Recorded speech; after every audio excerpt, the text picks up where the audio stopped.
Os sinais e os lectores de matrícula xa están instalados nos 5 puntos de acceso á nova área de uso restrinxido do centro urbano da illa. Entran agora nunha fase de probas ata o 15 de xuño, cando comezarán a sancionar. Ata daquela, segura o alcalde, faránse as modificacións precisas, segundo di, buscando o máximo consenso. É un documento vivo. Isto hai que ir adaptando pouco a pouco. Hai que ir adaptándonos todos. Xa dixo no seu momento, tanto a administración como os veciños.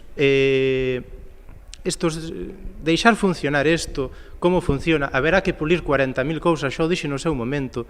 É unha vez que estea funcionando, estea ao 100% operativo, é cando un pode dicir está ben ou está mal. O rexedor di entende o malestar que poden xerar estes cambios, con toda asegura que logo de escoitar aos empresarios están a valorar xa algunhas das súas propostas. Falouse coa Asociación de Empresarios polo tema. En principio, a verdade que había aí unhas discrepancias, por chamar de unha maneira, pero mínimas.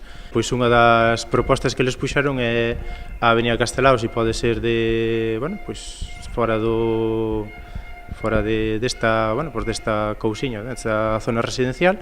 Estámoslo vendo. Luis Arosa asegura que o Concello tomou esta decisión logo de moitos anos recibindo aquí a veciños da zona afectada queixándose do colapso que vivían esas rúas. Aquí o que non pode ser é que veñamos a este Concello todos os brans a queixárseme, sobre todo do casco urbano, que é o que ahora mismo é o que está na zona residencial, moitísima xente que se me veña a queixar polo tema de que se me colan os coches polo alto da torre, se me colan os coches polo charco, que se me colan por non sei onde, que se me colan por outro sitio, e que isto é insufrible, e que isto é